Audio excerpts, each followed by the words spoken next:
what is felt by the people here today. We pray this in your Son's name. Amen. So, atheism.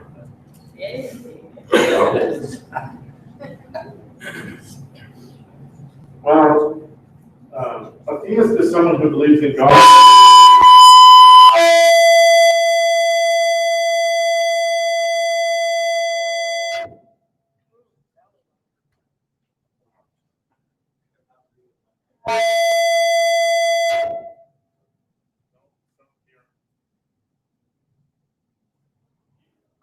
Turn the game way down.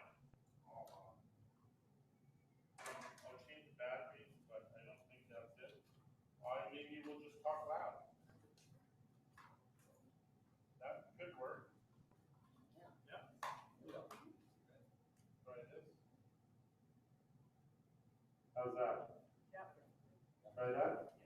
Okay. So an atheist is someone who doesn't believe in God. People confuse atheism and agnosticism. We'll talk a little bit about that, but agnostics believe in God, they just don't believe he's active, or they're not really sure.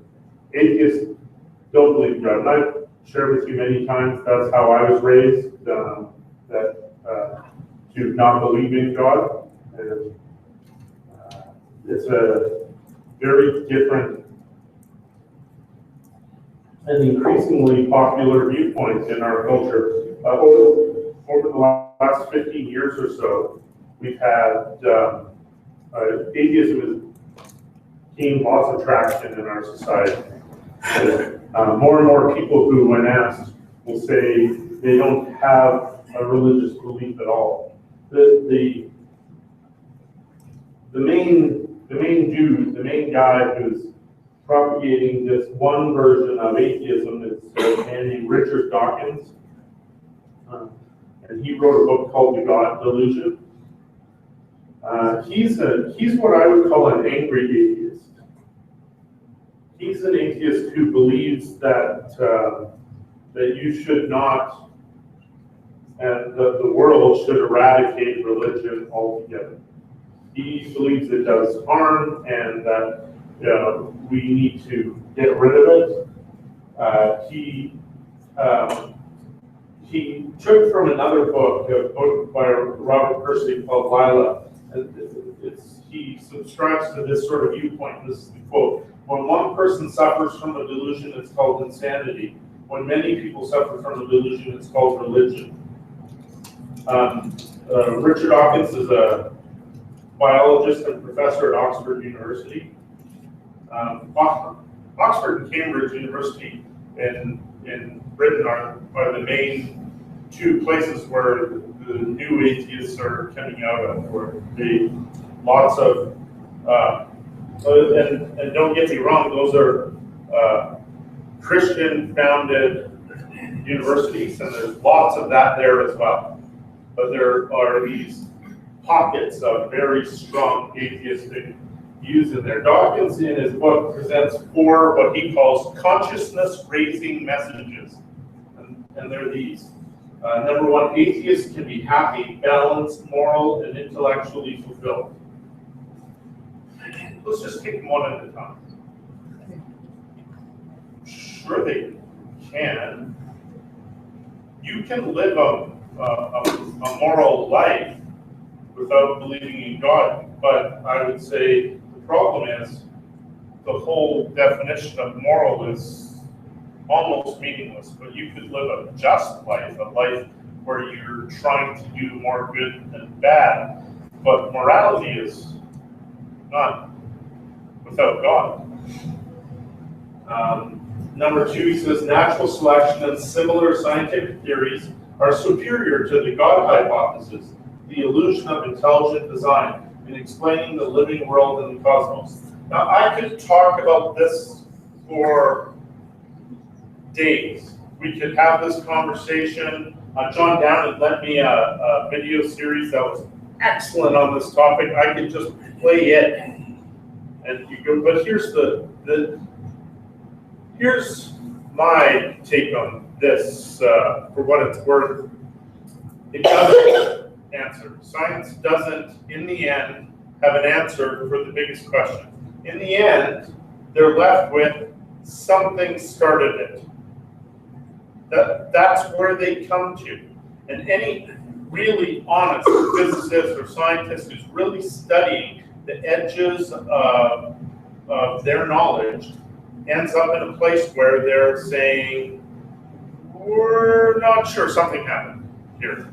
We have lots of theories maybe, but we don't know what started it all. So you end up in a place where science ultimately doesn't get there. Now, I'm not saying science can't teach us a ton of stuff, and if you know me at all, you know I dig science. I love reading new scientific advances. I love it when archaeology finds new things that further reinforce my faith. And one of my good friends when I lived in Moose Jaw was a pilot with the Canadian Forces, was also a physicist, and he was a very advanced physicist. And he and I would have these conversations, of which I understood about 1%. He's a very advanced physicist, and I don't have the math to speak his language really, but he essentially a very strong believer, and he said, the further I go in physics, the more I see God in it. The more I see God in the math, revealed in the math. And he said, when I talk to atheists who are physicists, and I show them this stuff, they have no explanation outside of God. They just can't get there. And so he, there's science ultimately is left with the big questions still at a loss for answering. Number 3, children should not be labeled by the parents' religion. Terms like Catholic child and Muslim child should make people cringe. I don't even know what to say about that. That's just his opinion on something. I'm not sure that atheist child shouldn't make people cringe. His theory is we, as believers, are infecting our children with a belief system that they don't have the intellectual capability of understanding. Well, the same would be said of an atheist child. It's exactly the same argument as your children need to have a moral compass as they're raised. I will argue until the day I die that Christianity is the best one. It's the true one. Now, there are other moral compasses. There are other right and wrong systems you might choose. But in the end, until a certain age, children need to have some stable point. They need to know there's right and there's wrong. And Christianity is the true voice, and so I think is the best choice to give to children. And at a certain point in time, we usually have a baptism at that point in time, or have a celebration of some sort. The children come to their own faith. They start to believe their own thing, and they adopt their own way of seeing the world. And that's what we're shooting for. I don't want my kids not to ask questions. I want them to ask intelligent questions and us to have an informed thing, because I'm confident in the answers. I'm confident in Jesus Christ. I'm confident in God. Number 4, it says, atheists should be proud, not apologetic, because atheism is evidence of a healthy, independent mind. Atheism isn't evidence of anything except a lack of belief in God. It's just not. You can be an ignorant atheist. So it's not evidence of anything. So Dawkins he's misled by his own egotism. And if you've ever watched a video, and please watch his stuff. You can read his book or not read his book. If you watch any of his stuff, what comes across so exceedingly clearly is arrogance. He is so arrogant, it is almost intolerable to watch. And I felt that when I was an atheist. He's just beyond reasoning with. And he has a lot of antagonism for us. Then, of course, then there was also Christopher Hitchens. Christopher Hitchens passed away recently, but he published a book called God is Not Great, How Religion Poisons Everything.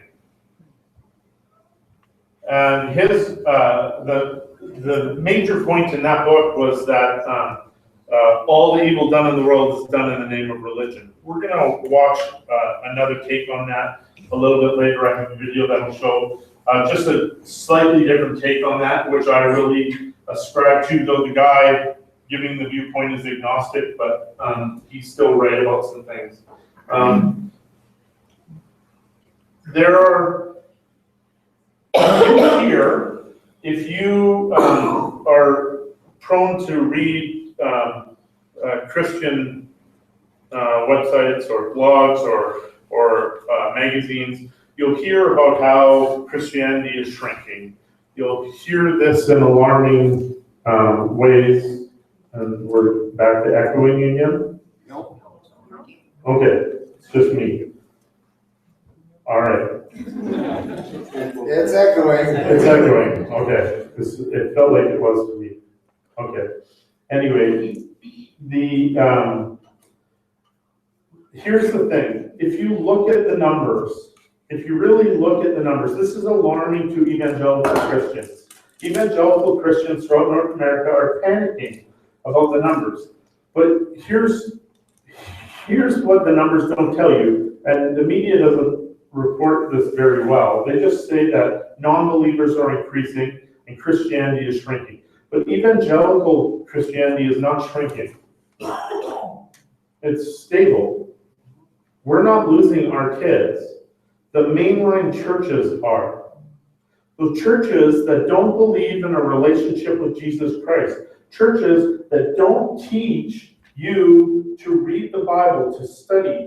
Churches that do that. And I'm not going to go into all the reasons why I think it's really important you have a relationship with Jesus Christ, because you should have gotten that from lots of other messages I've given. But the mainline churches, the United Church, the Anglican Church, the Presbyterian Church, the Catholic Church, that's where the numbers are shrinking. And they are alarming in their shrinkingness. And we're not taking those numbers. They're going to a general spirituality or a belief in nothing.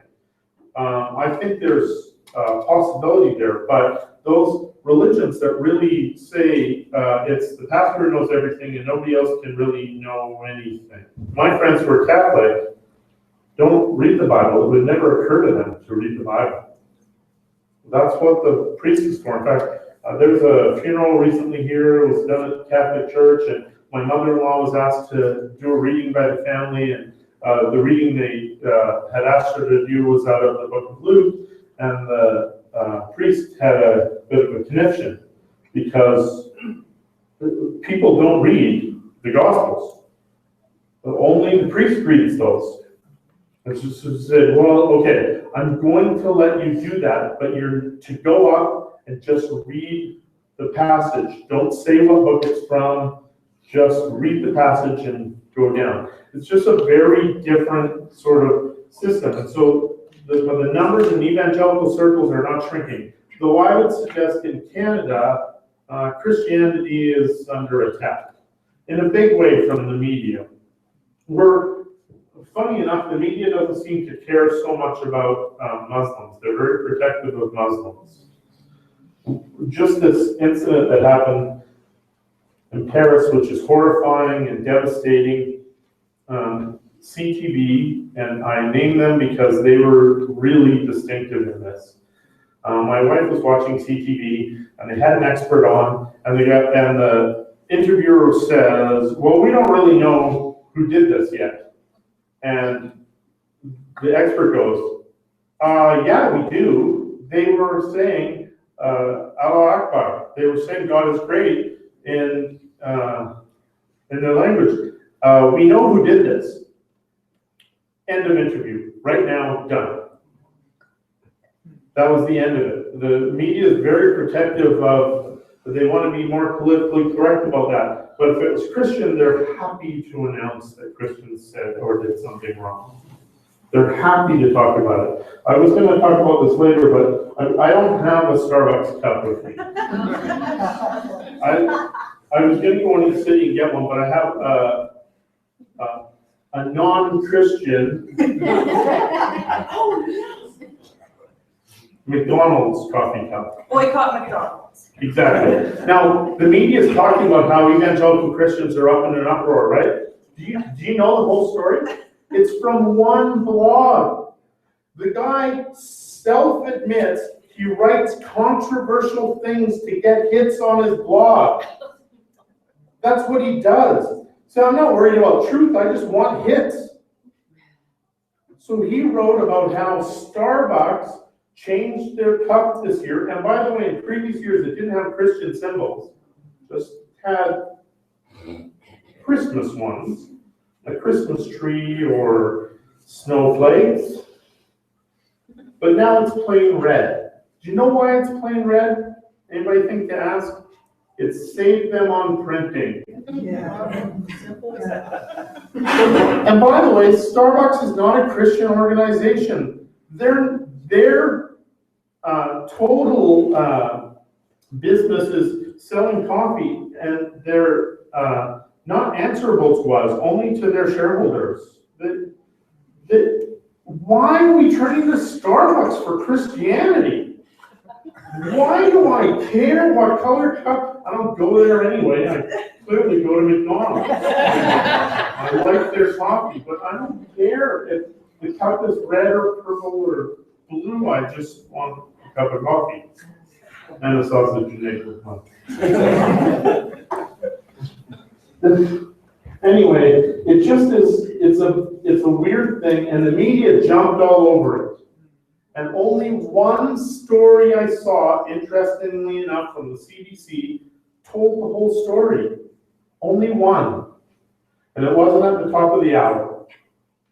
And then you keep watching, and they said, you know, it comes from this one guy's blog, and that's where it comes from, and it's created an uproar, and blah, blah, blah. But, you know, we need to be careful about not getting an uproar about stupid things. We are only making non-believers happier. Okay, that was a bit of a sidetrack. So, why don't atheists believe in God? Well, let's watch a video here. It's a commercial for beer, so just bear with me. I'm not telling you to go drink beer today.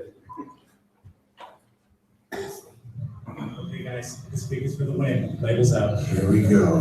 Wait, what?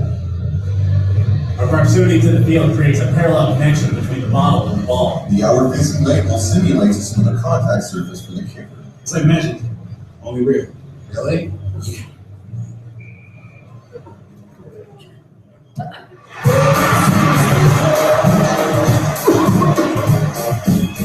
Bud Light for the fans who do whatever it takes.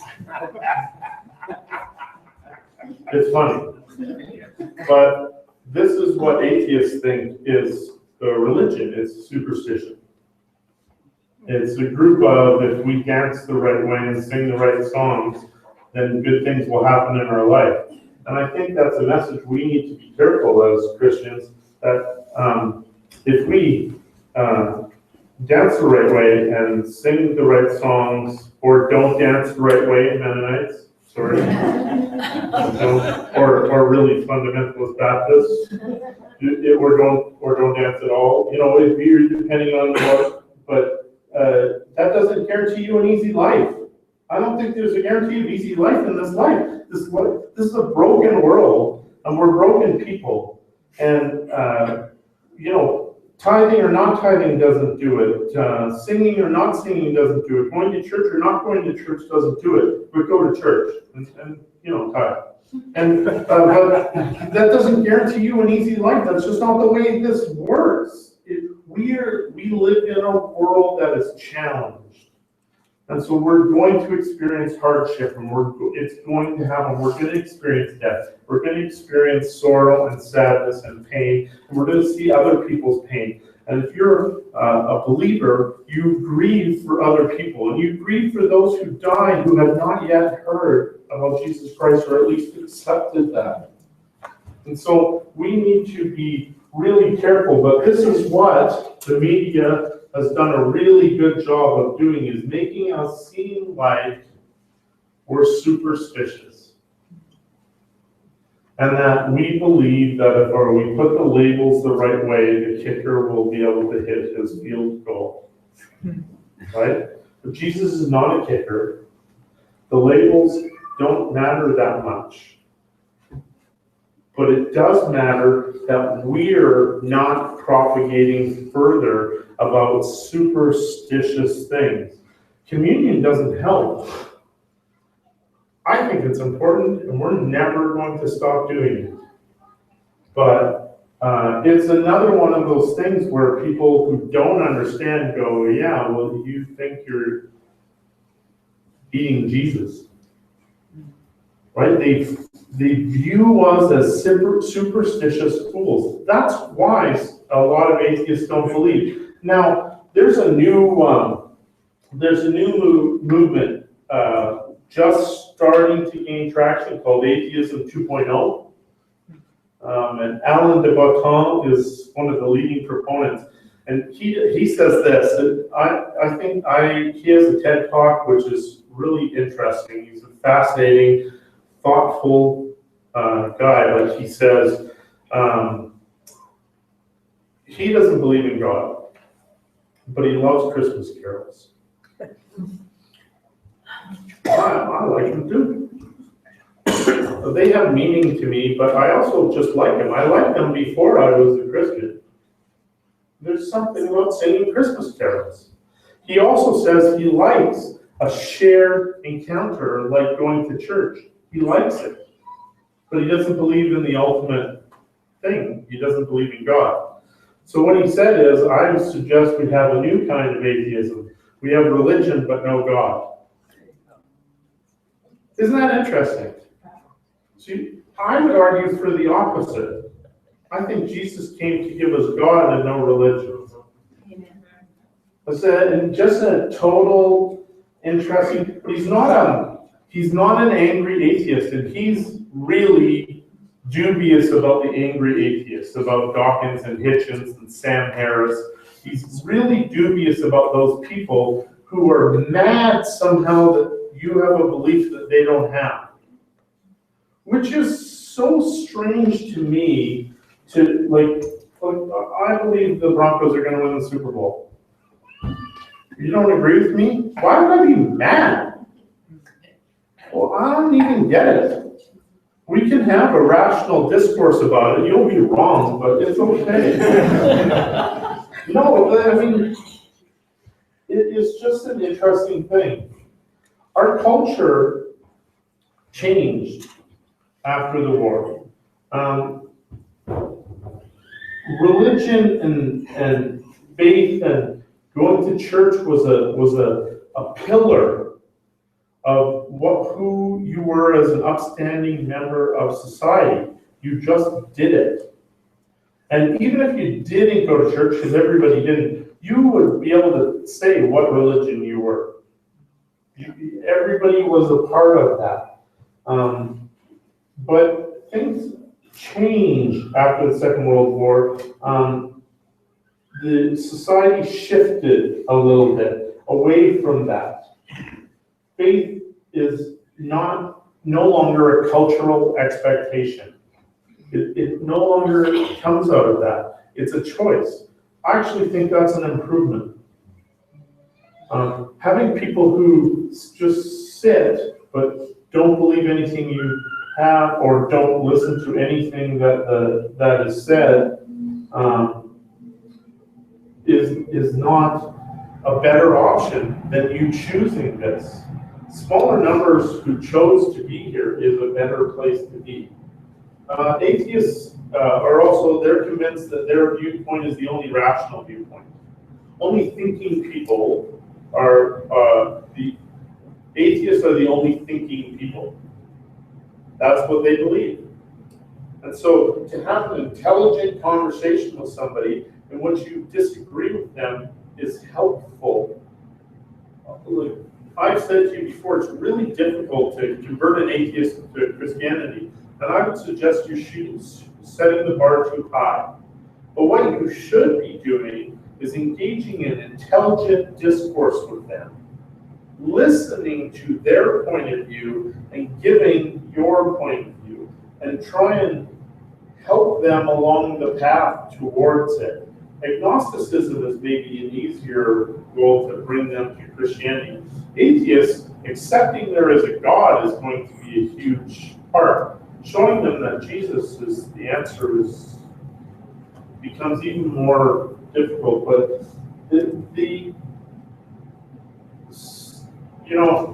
scientists haven't discovered God, right? And so atheists will tell you, well, prove he exists. Well, just you end up in this conversation where it's where you because I can't give you a proof that a scientist might accept, they say, well, you see, that's because God doesn't exist. So prove God doesn't exist. Well, that's the same kind of difficult question, and so you end up with no conversation. Those are the wrong conversations to have. We'll talk a little bit more about some others. By the way, just as an interesting thing, atheists don't like to be called atheists anymore. But they think there's a negative connotation to it. And so they like the name Brights. What? Brights. This is what they want to be called, Brights. There's a whole pile of reasons for it, but essentially, the big thing about it is they think they're bright and we're not. They think they're smart and we're not.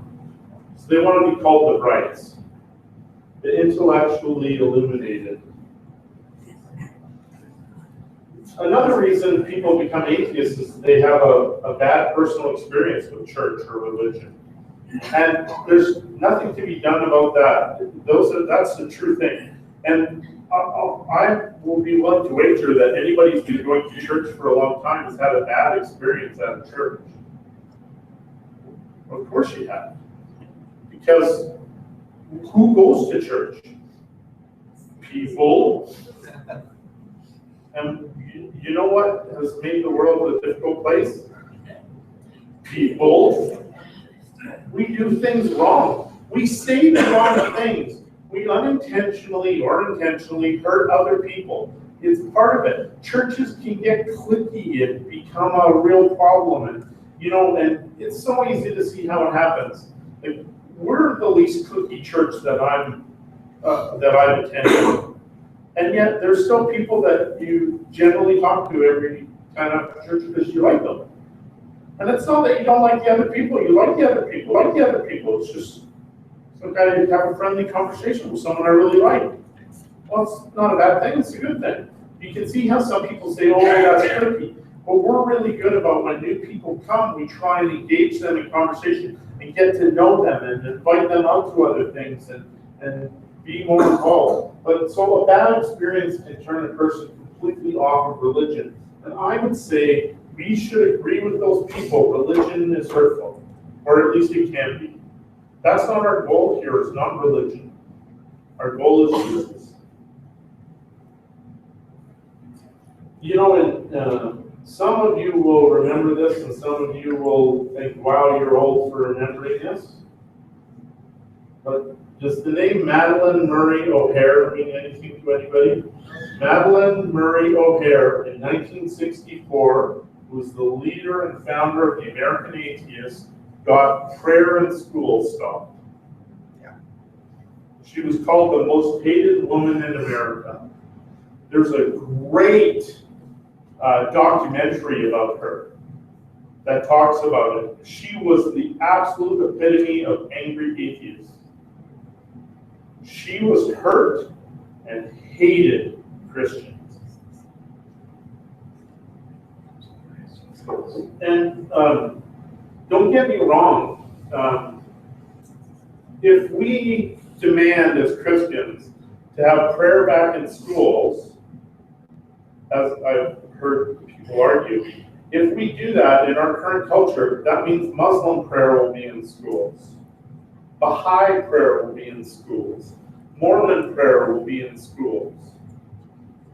Again, we don't want to indoctrinate our children. We want our children to learn that Jesus Christ is the answer because they learn that that is the truth. I said this to somebody else. We were out with Mike and Shereen. I just said, all truth belongs to God. All truth. If something is true, it belongs to God. Now, so often in the world, scientists will present a truth, and I'll be like, well, that's really, I'm not sure how comfortable I am, how strong that is going with what I believe. But if it's true, it's God's, and somehow that will work out. And then later they say that's not true. It's science, it changes. But all truth belongs to God. It can't be anything else than that. Does that make sense? If it's true, it's God's. And I don't mean you should jump in and accept everything everybody ever says. Scientists increasingly are less likely to find their own, to put a hypothesis forward and try and discover whether it's true. They're more likely to try and prove their own beliefs. That's happening more and more, and it's a part of our culture. And then there are also another reason people become atheists is this concept of pluralism. So they say, well, if the Christians are right, the Muslims are wrong. If the Muslims are right, then the Mormons are wrong. If the Mormons are right, then the Buddhists are wrong. And so they say, somebody has to be wrong in every religious belief, and so there's nothing to believe, and so it's there. And I'm not a pluralist. Jesus is right. I'm not, and I understand that can be offensive to some people in some circumstances. But again, our message to people who have no faith is there is a God, and you can see him in the world around you as you look at it. And then, of course, there are people who have had their own loss, their own tragedy in their life, and felt that God didn't answer it the way they wanted. And so, my cousin Brenda passed away recently after a 3-year battle with colon cancer, and it was terrible. She was healthy for a large part of it, but it was a very sad thing. She was a believer, but nevertheless, it's sad. And we pray for her healing so often, and you just think, well, come on, God, why can't you just heal her? But again, the long and short of it is, we don't know God's plan. We don't know. And, have you ever read a passage in the Bible and then read another passage in the Bible and they seem to contradict each other? Okay, well, they're both true.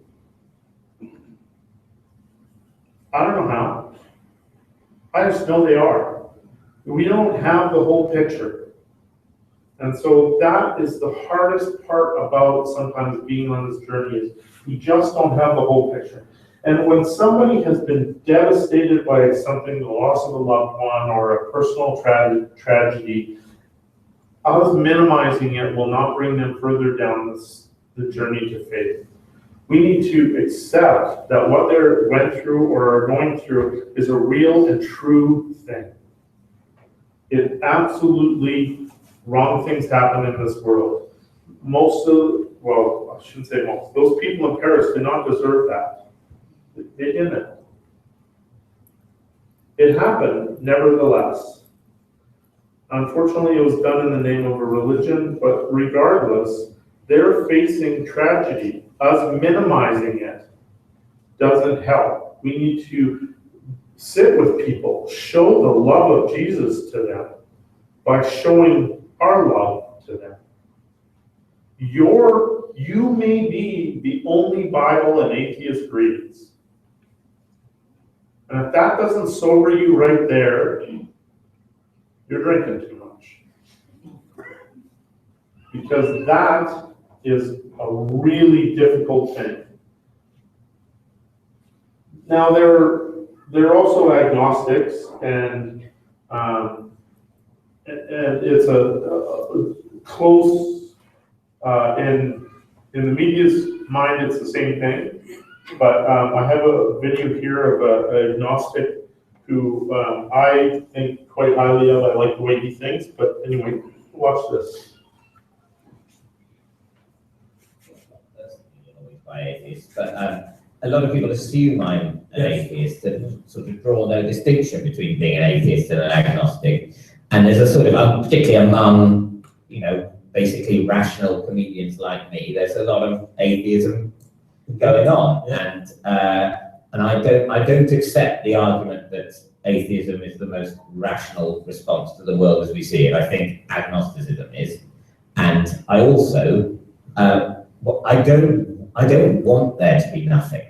No, I'm not convinced there's something, but I do want there to be something. I want there to be an all-powerful, benevolent God, and I like that thought. And I was initially brought up with it, and now I'm not sure. But I'm not ready to reject it, and I'm suspicious of the disdain for people who find that a comfort in their lives, and the sort of desperation among some atheists to tear that comfort away from them. Yeah. And the argument given for that is that religion has caused lots of killing and pain.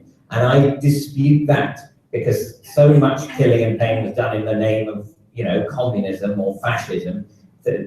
Humans have killed humans in the name of anything, whether it's religious or political or whatever. Humans just like to kill each other. Yeah. And they'll use religion as an excuse, and they'll use politics as an excuse, and they'll use freedom as an excuse. But the idea that you take away one of the excuses, that the killing will suddenly stop happening, I think is absurd. What you take away is the comfort that a lot of people have as they face the possibility of oblivion.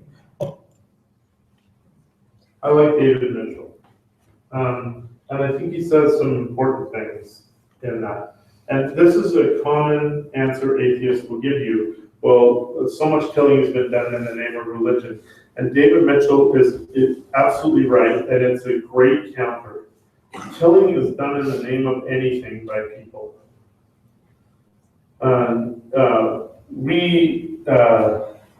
Ryan and I have had this conversation about Hitler being a Christian. He sort of espoused that. He said that was true, but he wasn't. And I think there's a ton of evidence that he wasn't. Well, who did he kill in the name of?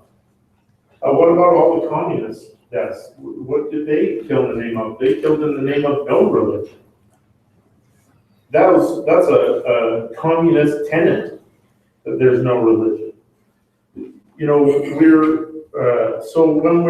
And I think you have to be gentle about this. I don't think having a harsh debate will solve a ton of things with an atheist, but having a good answer to some of these questions can help. You can't help to say, well, no, that's just not true. That just isn't. Like, killing happens in the name of anything.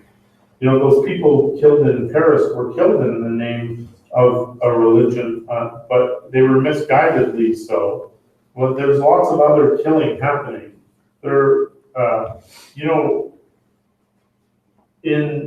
When police are investigating murders, the first place they look is inside the family.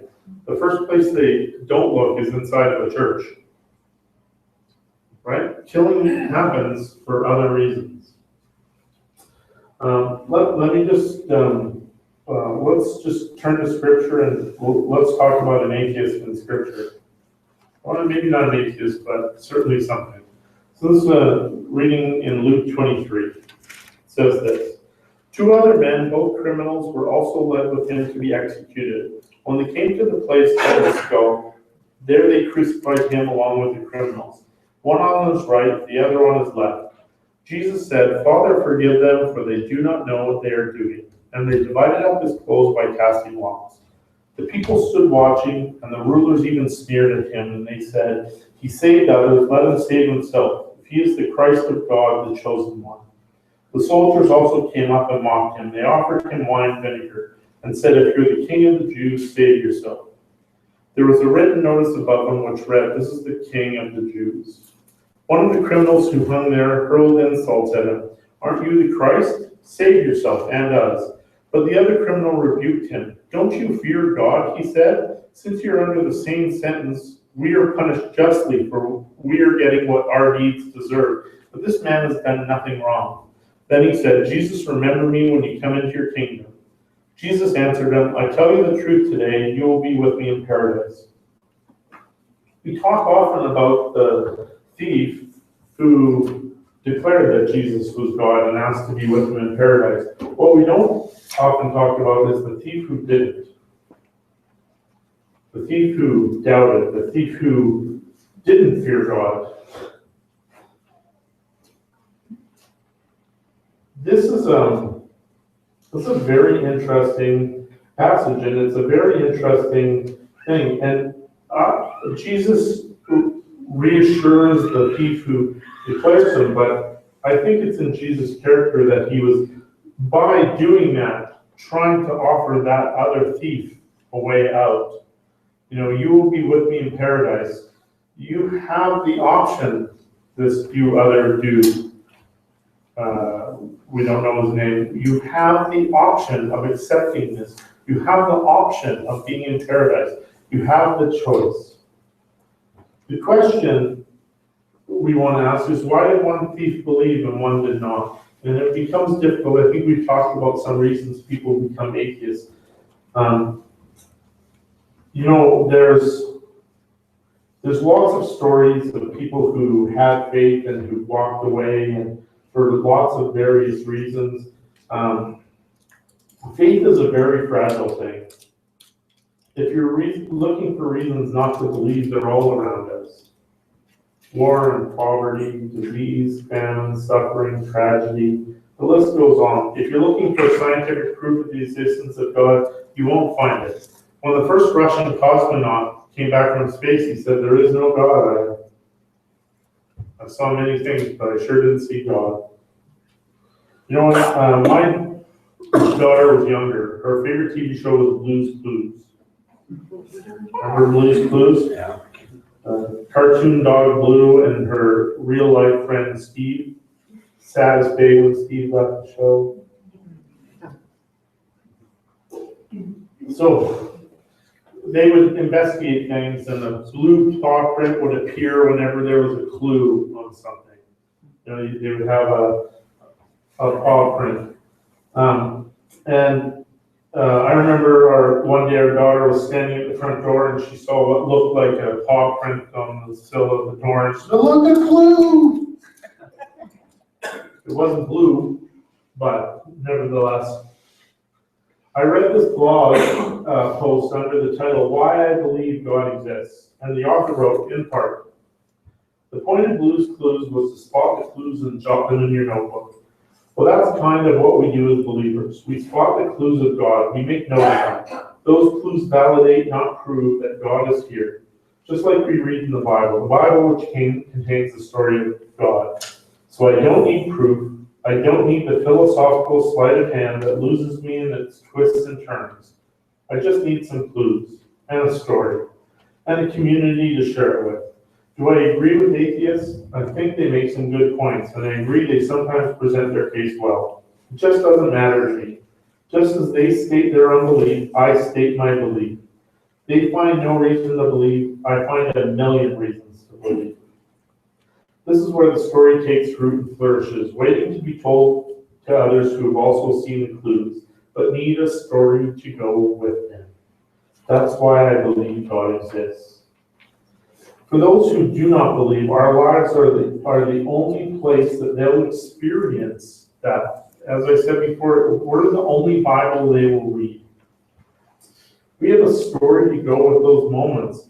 You know the moments. They're the chilling, goosebumpy moments in your life. I made up a word. Where you just, and I know because we're, put it in red. It's not a word. Goosebumpy. It should be. Where you just experience something that for some reason resonates with your soul. When your child grips your finger. When you hold a newborn baby in your arms for the first time. When you see a double rainbow. When you see beauty in any of its forms, when you see a young couple in love, when you experience something that somehow is bigger than just this life that we live, when you experience that, those are clues that something real is happening. They're clues to God. And we have a story to go with it. And that's what people without faith need. They experience those same moments, but they don't have a story to go with it. They experience exactly the same things, but they don't know that the answer is God. It's our job to share that with them gently, in love, to bring them down the path. The clues are all around us. And I don't know what your clue is. Fresh powder snow on the ski hill. Crazy people. The smell of new mown grass. Right? Especially if you didn't have to mow it. Right? You know, the taste of a warm cup of coffee on a cold morning, or hot chocolate on a cold evening. Those are meant for me, oatmeal cookies. Those are magic moments, and sometimes, just sometimes, you're transported in those moments, and you can feel it. Something different is here. Well, it's not just us. Everybody has those experiences. Everybody is transported at different moments, but they don't have the story to go with it. It's our job, it's our mission to share that story. To do it gently, to do it in love, to bring them along the path. Let me pray. Father God, we thank you so much for this story. We thank you so much for those goosebumpy moments. We thank you that we have an answer to does God exist? We just pray that you help us to share that with other people. Help us to find a way to communicate with other people, to show them the clues that are all around us. To show them that having questions without answers just gives reason for faith.